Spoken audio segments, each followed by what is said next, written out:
Qualified immunity is a legal doctrine that government officials use to shield themselves against civil rights violations. And it's often used as a shield by the police to defend themselves against civil rights violations, against civil rights lawsuits, against brutality lawsuits.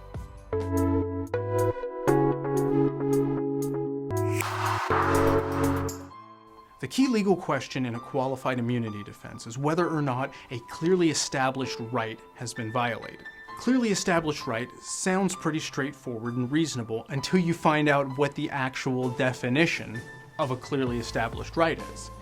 And it's essentially that there's already been a case that's already been decided with identical facts, and the court has already decided that that identical case is a civil rights violation.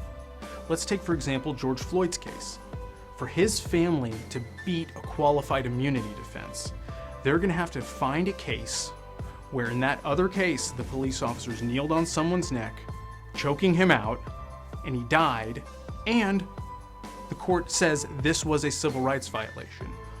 Only then can they take that case, that exact scenario that's already happened, and use it to argue that a clearly established right was violated.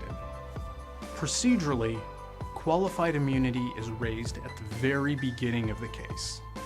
And at the very beginning of the case, the judge is going to decide whether or not qualified immunity applies. If the judge rules that qualified immunity applies, then the case is dismissed. It's over, which means that a jury never gets to hear the evidence, which means a jury never gets to make the decision. There's a lot of criticism surrounding qualified immunity. One of the big criticisms is that the Supreme Court pulled this philosophy out of thin air. They didn't base this philosophy on any kind of statutes that were in place. They essentially invented it because they weren't happy with the civil rights statute. Another criticism of qualified immunity is that this idea of a clearly established civil right is something that's extremely difficult to prove, because it means you need to find a case with almost identical facts and identical scenario, and that the court has ruled that that's a civil rights violation. The requirement that you have to have a clearly established constitutional rights violation, the idea that you have to have a case ahead of you, a prior case precedent that's set with identical facts, is a significant barrier.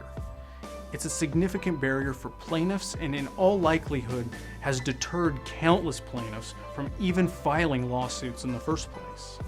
The practice of qualified immunity has even brought criticism from U.S. Supreme Court Justice Sonia Sotomayor. She's criticized the practice, saying that it sanctions a shoot first and think later approach to policing. The justice goes on to call out the court for their history of qualified immunity rulings, pointing out that when the police are not allowed to use qualified immunity, the court says that was the wrong decision. But when they are allowed to use qualified immunity, the court always says, no, that was the right decision. Essentially, the justice calls out the court for always finding in favor of qualified immunity. Qualified immunity has been criticized since its very inception. It's been criticized for giving law enforcement a blank check, for having no statutory basis, and for creating an unrealistic bar for plaintiffs to clear. In light of recent events, Congressman Justin Amash and Cory Booker have introduced the End Qualified Immunity Act. Congressman Amash has stated, "This pattern continues because police are legally, politically, and culturally insulated from consequences for violating the rights of the people whom they have sworn to serve. That must change so that these incidents of brutality stop happening." What do you think of qualified immunity? Do you think it's gone too far? Tell us below.